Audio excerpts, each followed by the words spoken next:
Hi friends, welcome to my channel Renu's Chat and Talk. If you are new, please do subscribe to my channel, like, comment and share my video with your friends and family. We continue usage of adverbs. Next one, enough. Usage of adverb enough. When do we use? Whenever we use enough after adjective or an adverb, it means a limit. Enough means sufficient, a limit. Okay, it denotes a limit or a sufficient quantity is there. Whenever we use enough immediately after an adjective or an adverb, then it indicates a limit. It's sufficient for that. Unlike to, to excess is more than what is required. Excess. This coat is too long. This shirt is too long. He is too weak to walk. So it is talking about the negative sense. Whereas here, this enough, whenever we use immediately after an adjective or an adverb, it means a limit or sufficient, and it always used in positive sense. It is used in positive sense. He is rich enough. He is rich enough whenever used means as rich as he should be. He is wise enough. He is rich enough. He is kind enough. So whenever we use such in such a way, immediately after an adjective or an adverb, it conveys, it denotes a limit, sufficient. He has sufficient things, whatever he has. He is wise enough. He is rich enough. Okay. Similarly, immediately after enough, if we use an infinitive means to, then it shows cause and effect, cause and a result. In another way also we can use enough. He is kind enough to help others. He is kind enough to help others. Here enough, after that we are using an infinitive. Infinitive is nothing but to plus verb, isn't it? He is kind enough to help others. Means here we can equate this sentence with he is so kind that he can help others. He is so kind that he can help others. He is rich enough to buy a new house. He is rich enough to buy a new house. It shows cause and result. Okay, cause and he is so rich that he can buy a new house. He is so kind that he can help others. Unlike the same two is their expression two two with two. He is too weak to walk. It conveys negative. That's why we are equating that with so that not. But here we are equating with only so that because it is positive sense. That is negative sense. Find out the difference. Okay, two enough plus two. This we are using in positive sense. That we are using in negative sense. So we are equating that with so that not. And here we are equating it this with so that. He is so rich that he can help others. He is rich enough to buy a new house. He is kind enough to help others. He is rich enough to buy a new house. Okay, next. Next one, quite. Another adverb, quite. It means completely or perfectly. Completely or perfectly when it modifies non-gradable adjectives. What are non-gradable adjectives? Means adjectives which we cannot grade them as like comparative or superlative degree. We cannot grade them like that. They are very strong adjectives. Very strong adjectives. They are, we cannot grade them. Such adjectives we use quite the meaning completely or perfectly. Whenever you use quite with those adjectives, non-gradable adjectives, it means completely or perfectly. What are those non-gradable adjectives like right or wrong? You can't grade them as how much right it is, isn't it? You cannot grade them. That's why we call them as non-gradable adjectives. How much right, how much wrong. Once you say it is right, right. Wrong, wrong. That's all. 50% right or 60% right. You can't grade it. and full, empty, perfect, unique. It is quite unique, isn't it? He is quite perfect. Whenever you use those words, that's all. There is no other, we cannot grade them. That's why we call them as very strong adjectives. That's why we call them as non-gradable adjectives. Right, wrong, full, empty, perfect, unique. The hall is quite empty. Means completely empty. The hall is quiet. Whenever you use the word, the hall is quite empty means completely empty. It is quite right. It is quite right. Whatever I say, it is quite right. Okay. That's why in such cases we use quite. Okay. With these non-gradable adjectives, whenever we use it means completely or perfectly. But when we use with gradable adjectives, like which we can grade them as comparatives and superlatives, then it means moderately, means not very moderately, quite. Whenever we use with the gradable adjectives, what does it mean? It means not very moderate, only to certain extent, not completely. As you we say, not completely, not fully, only to certain extent, moderate. Okay, this is quite an interesting story means it's okay.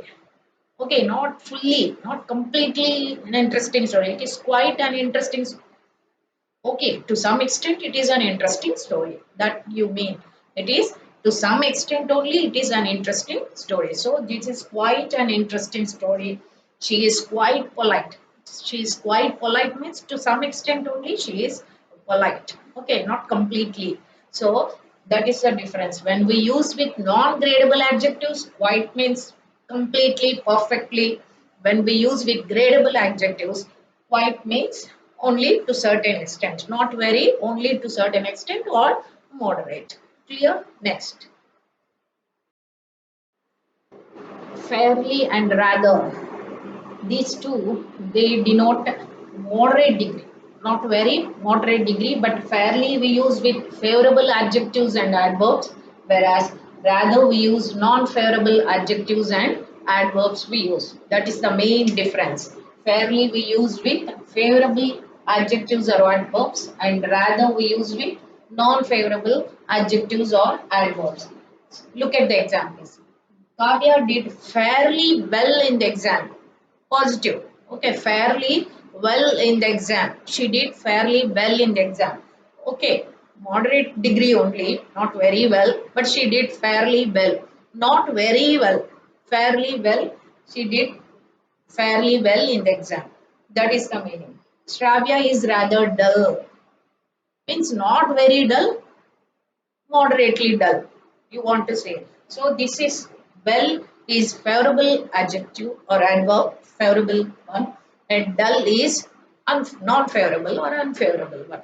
Non-favorable one and favorable one. That is the difference. Fairly, it always follows it is followed by favorable adjective or adverb, and rather it is always followed by non-favorable adjective or adverb. That is the main difference. And both means both the words fairly and rather, they mean moderate only to certain extent, not very, not to a great extent, only to certain extent. So she did fairly well in the exam, and another one is rather dull. One is fairly intelligent. You can even use Kavya is fairly intelligent. Shravya is rather dull. Okay, Kavya is fairly intelligent. So favorable adjective, intelligent. But Shravya is rather dull. So that is favorable and non-favorable or unfavorable. Look at another example. English is fairly easy, but mathematics is rather difficult. Fairly easy. So we are using for easy subjects as per your convenience. You can change. Only an example I have given. English is fairly easy. Easy favorable one. And difficult non-favorable. That's why we have given like that. This subject is fairly easy, but that subject is rather difficult. In such cases, you can use fairly easy, rather difficult. Fairly intelligent, rather dull, like that. So for favorable adjectives we are using fairly, and non-favorable adjectives we use rather.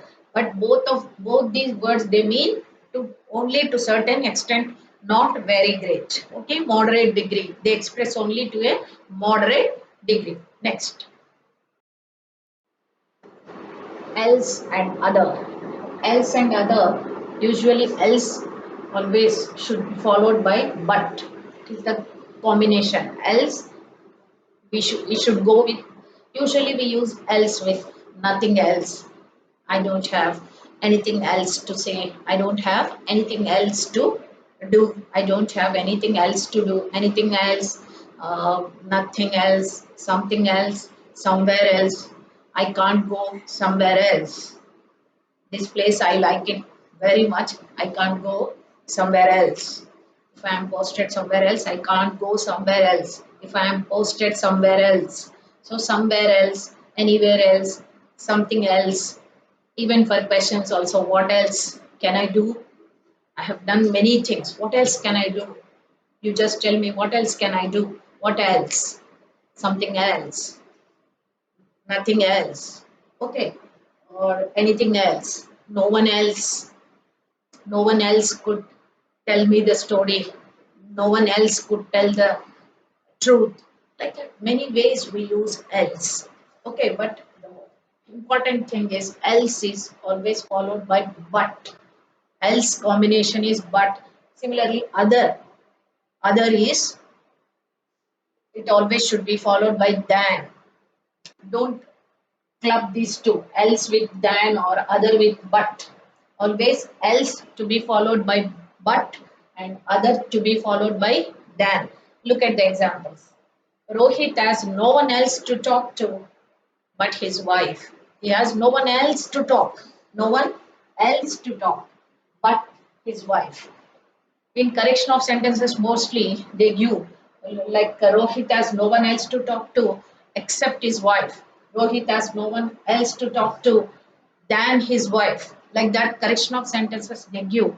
Then immediately you have to cut it off, and then you should go with but. You have to identify the mistake is there. You should not use anything else other than anything else. See, anything else other than but. In such cases, else is always in combo with but. That is the combination we use as combo. Else and but, other and than. I can't eat anything else but ice cream.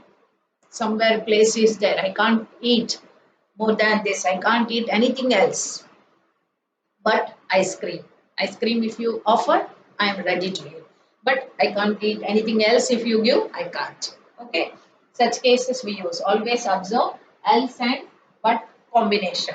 And look at the other examples. She has no other alternative than study here. She has no other alternative other and than. So the combination is other whenever you are using. She has no other alternative than study here. He has no other choice than leaving the room. She has no other choice than leaving the room. So always remember else followed by but and other followed by than. But else and other both are adverbs. Next. Look at these words hardly, scarcely, barely. Earlier also we came across these words, I explained them. They always convey negative meaning. Almost no negative meaning they convey. So he hardly works. He hardly works. She can barely read and write. Means she can almost she can't read and write. He does not work. He hardly works means almost he does not work. He scarcely knows me means he doesn't know me. He doesn't know me. So they always convey these words hardly, scarcely, barely. Those are adverbs. They convey negative meaning. Okay? Hardly works. He hardly works. Barely read and write. Scarcely knows me. So they always convey negative. But in a sentence, never use double negatives. Means two negatives you are not supposed to use in a sentence. Look at this example. I hardly know nothing. I hardly know nothing. This is wrong. Nothing, you should not use this word nothing. This also it is useful in correction of sentences. I hardly know anything. So double negatives you should or hardly always I said it conveys negative meaning. So no two negatives in a sentence. We should not use two negatives in a sentence. So I hardly know anything. I know nothing. That is correct. Or I hardly know anything you have to write. Similarly, they do not seldom come here. They do not seldom come here. Wrong. They they seldom come here. They seldom come here. You go with that, or else remove seldom. They do not come here. They do not come here, or they seldom come here. Both mean same. So don't use the two negatives in a sentence like double negatives. Hardly, nothing, do not, and seldom like that. And even none also. I have not got none and not. I have not got none. Have you got anything? Have you got any pencil or any sweet? No, I have not got none. That is wrong. No, I have not got any. I have not got any, not none. I have not got any. Like that you have. So double negatives in a sentence you should avoid. So you should not use double negatives in a sentence. So hardly, scarcely, barely, rarely, they always, never, not, nothing. These all convey negative meaning. So no two negatives in a sentence you are not supposed to use. Next, ever and never. These two also we always use with present perfect tense when we learned. I discussed these two words ever and never. Ever means at any time and never means at no time. Okay. And these ever and never ever we always use with negative questions and negative sentences. Questions and interrogative and negatives. Interrogatives and negative sentences we use ever, and never we use for positive sentences. But it conveys negative meaning. It conveys because it is always a negative word, isn't it? Previously also I told you never is a negative word, but it conveys the means you should not use double negatives, isn't it? So in a statements we use never, and in this we use in questions. Have you ever been to Canada? You should not say have you never been to Canada. Have you ever been to Canada? Whenever you are asking a question, you have to go with ever. Have you ever been to Canada? Then you in reply you can give I have never been to Canada. I have never been to Canada. Means I have not gone to Canada. I haven't ever been to Canada. In this way also you can express, because negative statement you can go with ever, means not you have to use in such case. I have not ever been, I haven't ever been to Canada. I have never been to Canada, it is equal to I haven't ever been to Canada. But don't you go with I haven't and never. Haven't and never, don't use double negatives. If you want to go with ever you want to write means haven't ever you have to go, because negatives, and otherwise simply never you use. But don't club the two, haven't and never. That is the thing. Double negatives you don't use, but ever and never. Ever means at any time. Have you ever been to London, like that? Have you ever visited Taj Mahal? Have you ever visited? Visited, ever visited? No, I have never visited. I haven't ever visited. Like that, you have to use. With this, I'll wind up the session. I'll be back soon. Thank you for watching my video.